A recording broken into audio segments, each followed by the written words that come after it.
నాకు తెలిసినంత వరకు ఏంటంటే, నాన్వేషణ చేసిన వ్యాఖ్యల్లో ఎక్కడ నాకు తప్పు అనిపించలేదు. హ్మ్. ఇంకోటేంటంటే, ఇప్పుడు అతను ఒక సెక్యులర్ భావజాలం కలిగిన వ్యక్తిగా మాట్లాడిండని నేను అనుకుంటున్నా. సో, ఇప్పుడు ఏదైనా సరే ఒక విషయం గురించి మనం మాట్లాడాలి అనుకుంటే, అది హిందుత్వం మీదే ప్రతిసారి ఎందుకెళ్తుంది?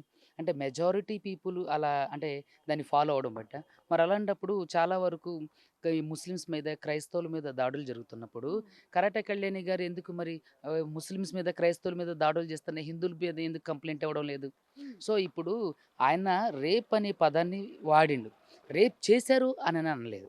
అంటే సో, ఇప్పుడు కేవలం ఆ ఒక్క వీడియోలో గురించే మాట్లాడుతున్నారా? గరికపాటి గారి గురించి చేసిన అసభ్యకరమైన ఆ పదజాలం అనేది మీకు వినిపించలేదా? అయితే గరికపాటి గారు చేసినదంటే, ఆయన ప్రీవియస్ వీడియోలో మీరు ఒకటి చూసుకున్నట్లయితే ఉంటది. ఏంటంటే, 50 ఏళ్ల వాళ్ళమైనా మేమే ఉండట్లేదు, అవును. ఆగలేకపోతున్నాం అనే ఒక అవును. పదం వాడారు. అంటే అది తప్పేం కాదు. హ్మ్. చాలా వరకు పరిభాషగా దాన్ని మీరే తప్పు పరిపాటిగా కాదు అంటున్నారుగా. ఇది తప్పు కాదండి. హ్మ్. ప్రపంచంలో మనం వేరే ఆపోజిట్ పర్సన్‌కి సంబంధించినంత వరకు, అభ్యంతరం కానంత వరకు, ఇబ్బంది కానంత వరకు ఏది తప్పు గాదు. హ్మ్. సో, ఇప్పుడు కరాటే కళ్యాణి గారున్నారు. ఆవిడ అతను బూతులు మాట్లాడిండని, ఇది మాట్లాడిండని జెప్పేసి కంప్లెయింట్ జేస్తన్నారు. తన బ్యాంక్ అకౌంట్స్ సీజ్ జేయమంటున్నారు.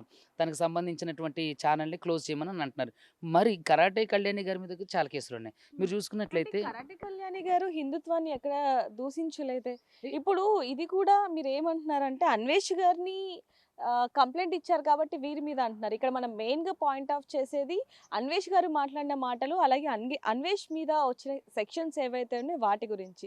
ముఖ్యంగా నేను ఇందాక ఫస్ట్ అడిగిన దానికి మీరు ఇంకా సమాధానం ఇవ్వలేదు. మీకు అన్వేష్ గారు పరిచయస్తులు అని చెప్పి ఆయన తరపున వాదిస్తున్నారా? లేకపోతే నాకు ఏంటసలు? అతని దగ్గర న్యాయం అనిపిచ్చింది. హ్మ్. ఎందుకంటే